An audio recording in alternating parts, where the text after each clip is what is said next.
I think sometimes you can have too many knives. Nah. Thank you, friends, for joining me today. I do appreciate it a lot. You know, there's been a lot going on here in YouTube land that have been prohibiting a lot of people from getting views on YouTube. So if you're subscribed and you've clicked the bell, thank you. You're here, and I appreciate it a lot. If you're not subscribed, consider subscribing. And if you are subscribed and you haven't clicked the bell yet, do so, because that's about the only way videos like this, not only for me but from other channels as well, get noticed and get notified, and you get notified about if you ring that bell. So ring the bell. And those of you that are Patreon patrons, thank you. I do appreciate it a lot. You directly contribute to the success of this channel, and for that I'm very, very grateful. If you are not a Patreon patron at this time, I'll have a link below. Check it out. Consider supporting us directly. That's wonderful. And even if you don't do that, any of the links that we have down below support the channel. It doesn't cost you a penny more, so if you're looking to make a purchase, take a look for the links, our Amazon link, our Sportsman's Warehouse link, those kinds of things. Click on it when you buy. It helps us out a lot. And in some cases, you might even save some money. So take a look at that. Won't cost you a penny more, that's for sure. Today, this is going to be a little bit of a tough video, and I haven't been holding off doing it. It's just been trying to find the right time to do it. Today, got a buck knife here. It's called the buck knife selector, and I'm not going to do a review on it. I'm just going to show you this knife in comparison. It's the only buck knife that I have. Dual blades, kind of cool. One side has a lock back, and in this particular case, serrated. All right, so it's got a serrated blade on one side, and if I release that and flip out the other clip point blade, I've got two blades on here. It is not lock back. They've stopped making this. This is the Selector 428, and they don't make it anymore.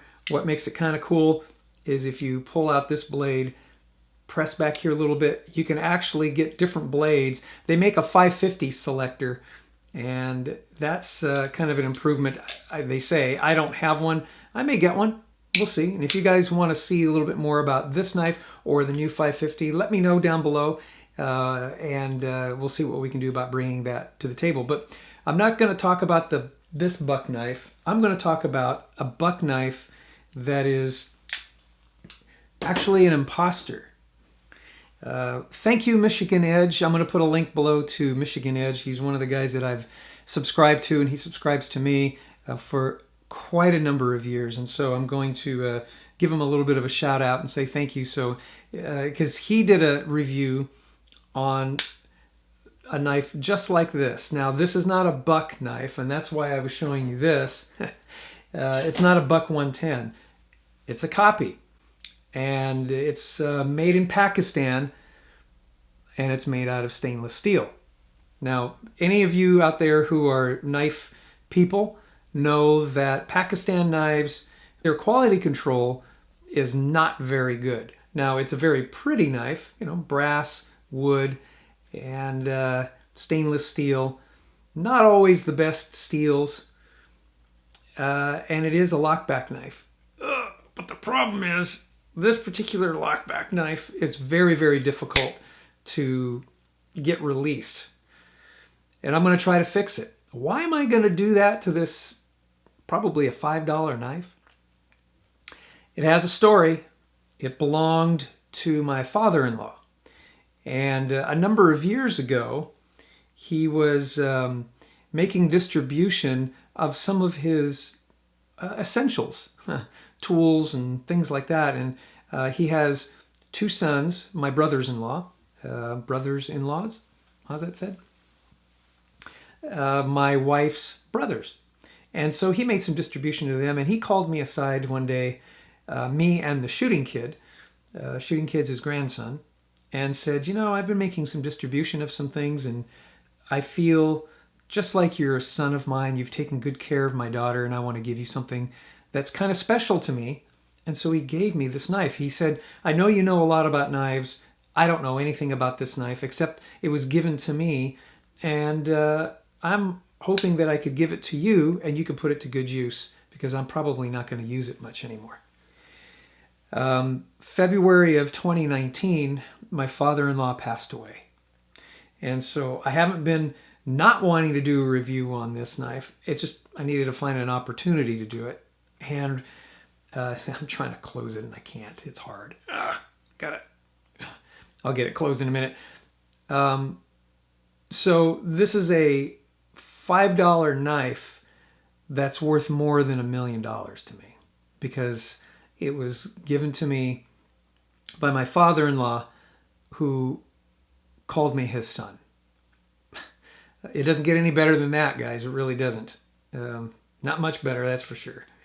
So the problem with this knife is that it's very difficult to close and push this down. And I've kind of studied on this knife a little bit. I'm going to throw a little graphic up, and you could see that there's a spring on the inside, down inside of here, that helps keep this blade locked up and keeps the locking back mechanism from just kind of being sloppy. Well, the problem with that one is, after I've done some research and looked into this knife closely, by the way, I can't take the knife apart. If I do, I'll ruin it, and I won't be able to put it back together. I might be able to put new pins and all that, but I'm going to attempt to repair this knife today, and I'm going to take you along with me. What do I got to lose, right? It's very difficult to use. I might as well try to make it a little bit easier to use and put it to some good use and honor my father-in-law by doing so. So anyway, let's go out to the workshop. I'm going to show you what I'm going to do in just a minute. Hey friends, we just connected with Sportsman's Warehouse, America's premier outfitter. Why would you want to shop at those other two places? You know where we're talking about. When you can shop in the convenience of your own home, online at Sportsman's Warehouse. Anything from shoes, clothing, fishing, boating, archery, hunting, firearms, camping, and grilling. They call it outdoor cooking. Just use our link down below. It doesn't cost you a penny more, and you'll be helping out the TSG channel when you shop at the Sportsman's Warehouse, America's premier outfitter. Okay, so I'm in my tool shed now, and I got this all set up. Let me mention too, it's supposed to be the hottest day in the summer here in Central Texas. It's supposed to get upwards around 105 today. I'm in a tool shed with air conditioning on, so pardon the noise if you hear the air conditioner. I'm trying to stay cool. And the way you do that in Central Texas is you point the air conditioner directly on the back of your neck, because that's what I got going here. Anyway, got a 1/16 inch drill bit, and if you look down inside of here, it's the knife, and there's that spring bar. And I've got the knife secured in place with this vise, and I use some pieces of soft wood, so I have soft jaws so I don't mar anything up. But in looking at the buck knife that I've got, I noticed that there was a small notch in that spring bar, and on this knife there is no notch. So that may explain why it's so tough. So what I'm going to attempt to do is take this 16th inch diameter drill bit, drill a little notch as close to the fulcrum point as I can on this bar, and hopefully relieve some of the tension so that when I squeeze down on the lockback, it won't be so tough to do. I got to do something, folks. I really do want to use this knife, and right now it's kind of unusable. It's unclosable. It took a really sharp edge. I'll show you the edge when I'm done here, but I got to get this mechanism fixed. So anyway, I've got it on a relatively high speed. I'm going to turn it on and I'm going to give it a drill. See what happens. Now it's probably going to skate around a little bit, and I know that, so I'm going to be very cautious as I go into here. Wish me luck.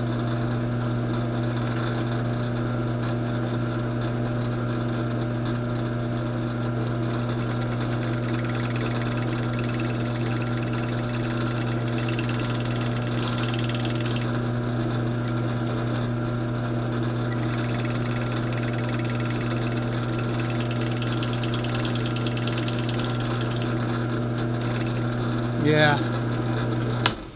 Alrighty, it's skating an awful lot. I'm gonna do a readjustment to this knife setup so that it's more straight down rather than curved. Give me a minute, I'll be right back. Let's go in a little bit closer here. I made some adjustments, albeit very, very slight, but hopefully it's gonna make a difference.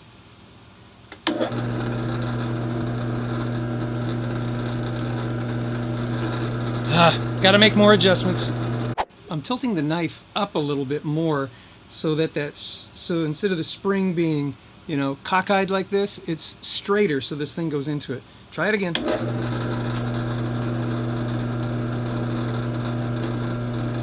Oh, it's taking material. I like it.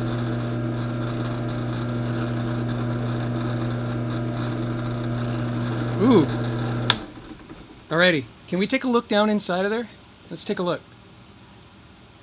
Alrighty, it's taking some material off. It's kind of hard to see, and oh, there it is. Yeah, you can see. Let me see. Oop, let me pull that in. See how I'm drilling right there? I put a notch, a pretty good size one, in that rod. So the only way I'm gonna be able to figure this out is if I take it out, clean it out, and see if it helped that spring loosen up just a little bit. Let's take a look.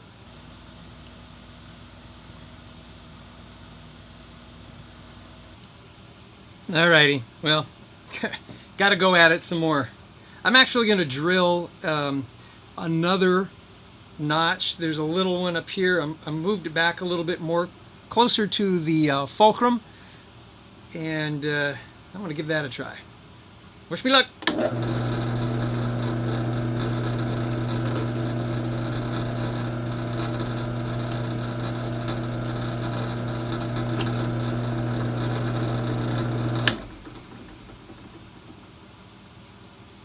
Yeah, the only way to really know is to, let's clear this out. Yeah, it looks like I have a notch. The only way to really know is to test it each time.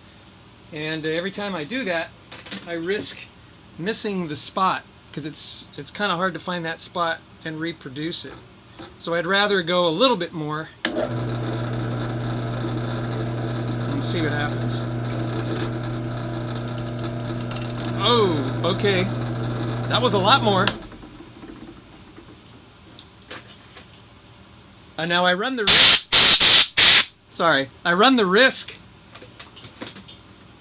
of chewing through that thing completely and then rendering it useless. But that's the risks you take, right? Okay, that made a difference. Slow and steady here, folks. I'm going to go in on that new hole, not that one.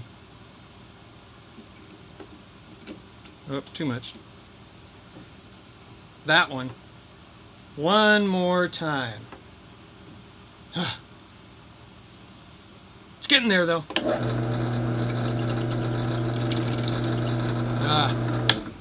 It's skated.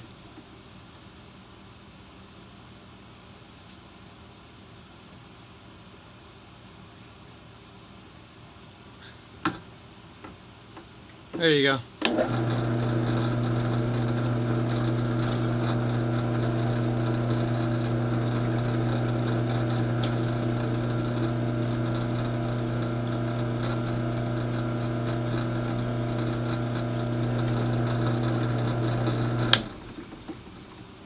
Yeah, took some material off there. Let's check it.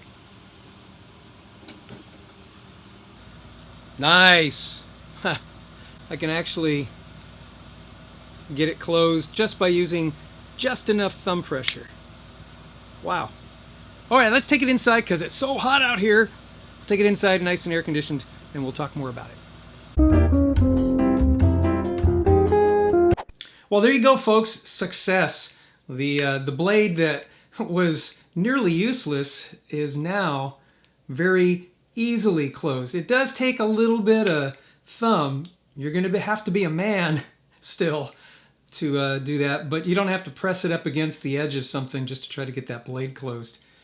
I I'm now able to put this knife into use. Oh, I was going to show you. Let me get a piece of paper. Okay, there you go. Got a piece of paper out of a catalog. Take a look at this. Can you see? Oh, it tore, but right here. Yeah, how am I doing that? I put it on my work sharp, guys. So if you want a work sharp, there's a link below. Check this out. If you're looking to buy yourself a work sharp, just click on the link marked work sharp in the description of this video. Okay, now every time I go for this knife, I'm going to think of my father-in-law. You know, yeah, I was without a father for 35 years. My paternal father passed away when I was 24 years old. You guys do the math. And I was already married a couple of years, but my father-in-law always treated me. See, because my father-in-law and my paternal father were friends, and that's how I met my wife. And they were friends, and even though my father-in-law didn't go out of his way to over-parent me, he was more than willing to call me his son, and he enjoyed it when I called him Dad. And I enjoyed it too, quite frankly. And the first person I see when I get to heaven that I want to see is going to be Jesus, my Lord Jesus. And then I'm going to quickly ask him, where's my dad? I know my paternal father's there. And we're going to connect. And then right next to him, because they were friends, I'm going to see my father-in-law. So, Dad, thank you for the knife. And I will be using it often.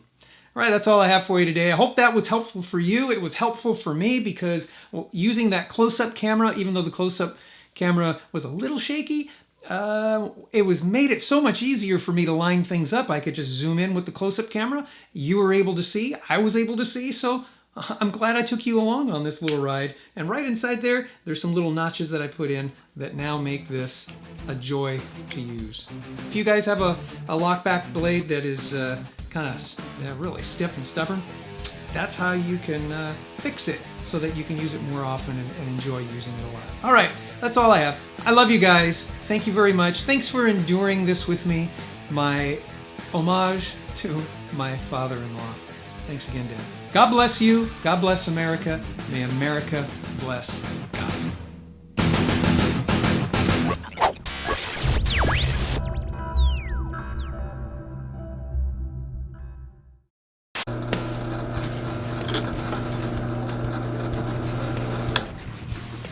Oops.